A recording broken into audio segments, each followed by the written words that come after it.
Well, we back at the farm, and look, them blackberries are getting awful close there.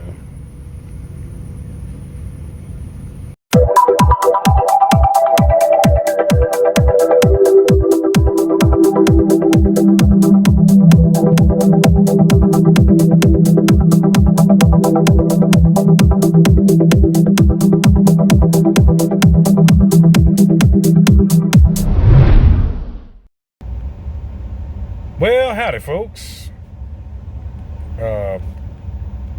Trying to get these. I had to go get an easement right away for the power poles. So, been quite a process. Had to get meet up with the person that's land it's going through, have them sign off on it, get it notarized, then go file it with the county clerk, then take it to the electric company so they can put the power poles in. So everything, when you're building on primitive land, everything costs way more and it takes way more time than what you would think, because I'm sick of running on generators, but it's just everything is taking so long because you have to wait for that. The way that works is if you've got power going to a place. Now these poles that are there are already on the neighbor's property, but I have to get a right-of-way or easement rights to be able to tap into those poles. And that sounds crazy to me, but that's the laws. And there's a lot of stuff I didn't realize getting into this whole process, easement rights, and all these different things that you wouldn't even consider because unless you're like a general contractor and you know these things. So good rule of thumb is if you're planning on doing something like what we're doing and building out on primitive land and all that kind of stuff, know that everything you do is going to take way longer than you think it's going to take, and there's a hell of a lot of paperwork, money involved, because you got to pay filing fees and fees for everything. Now the poles I'm getting, he quoted me a price of $3,800 to get the poles in, but I've still got to get the temporary pole myself that they can tie into. The temporary pole will have all the breaker box and those kind of things. So there's a lot that goes into these things, a lot of stuff that I haven't really shared with you yet, but I figured I'm gonna go ahead and tell you some of the headaches of doing what we're doing. It's not always fun and games, so I figured I'd let y'all know. That way, in case somebody out there decides to do what we're doing, you kind of get an idea of what is involved with it. It's not as simple as it seems.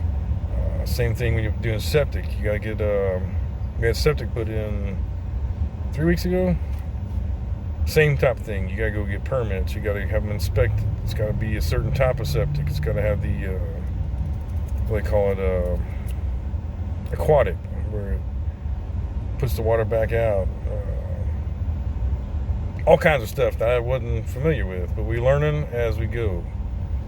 So if you guys decide to do something like this down the road, be prepared for all these things that you're going to have to know. Putting in the road and all was hard work, but that was pretty easy compared to all this kind of stuff.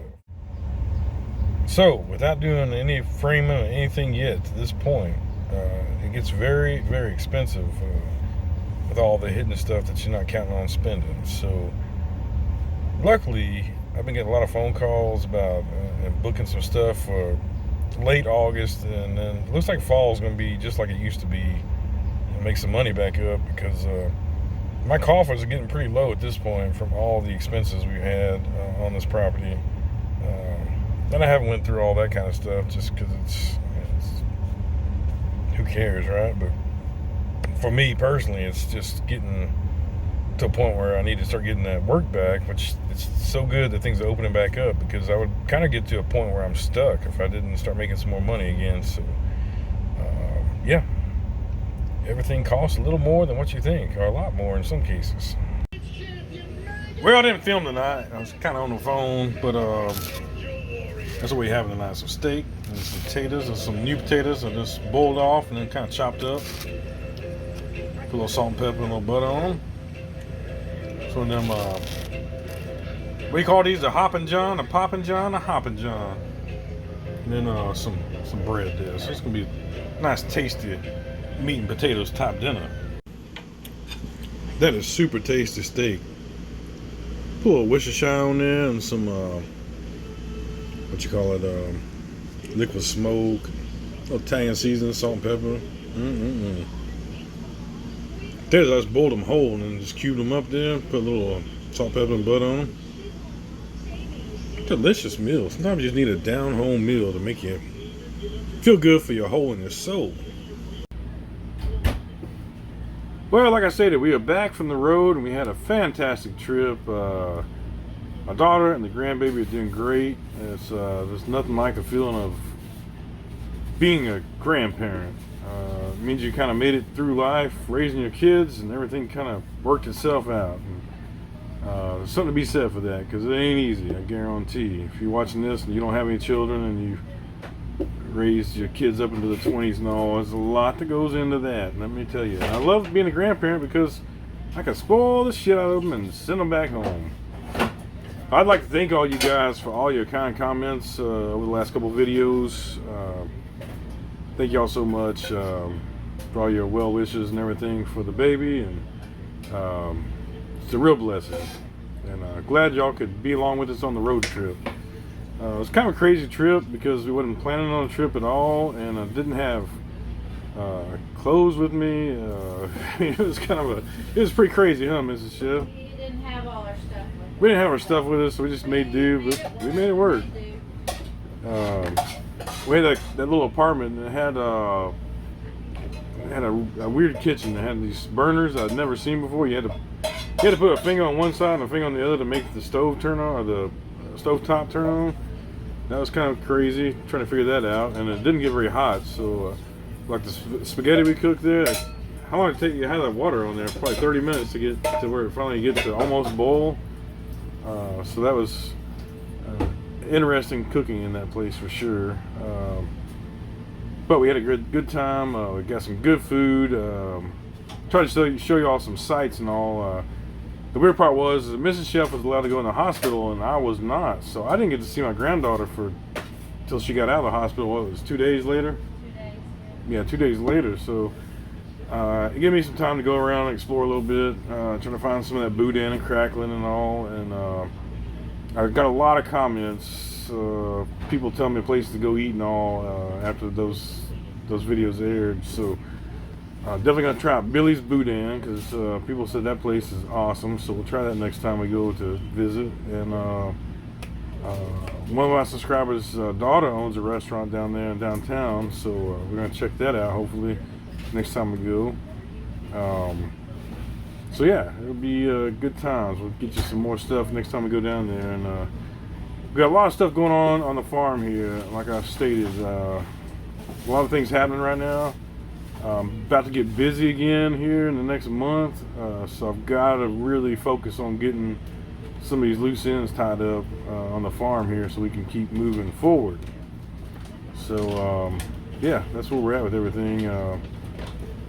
Anyway, if you guys have any comments, questions about the road trips, questions about some of the food you saw, anything like that, leave a comment below. I'll try to do a live stream. I just got internet here at the farm, sorta. It's not all worked out the kinks yet, but I might be able to do a live stream from here. We're not sure yet, but we're gonna try, so we'll see if we can try to pull one of those off coming up. I'd like to do a live stream. I haven't done a live stream in probably 6 months or so I need to do one, catch up with you guys. Let me know in the comments below if you guys would like to see a live stream.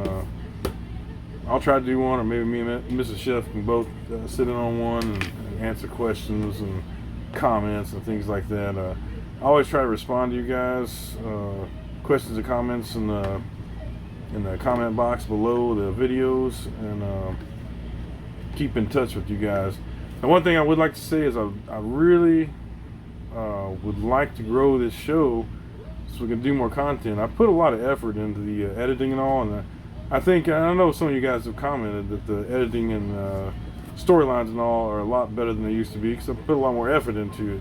I'd like to grow the show, so if you guys enjoy what you see on this channel, Put it in a playlist, share it with your friends. Let's try to grow this show.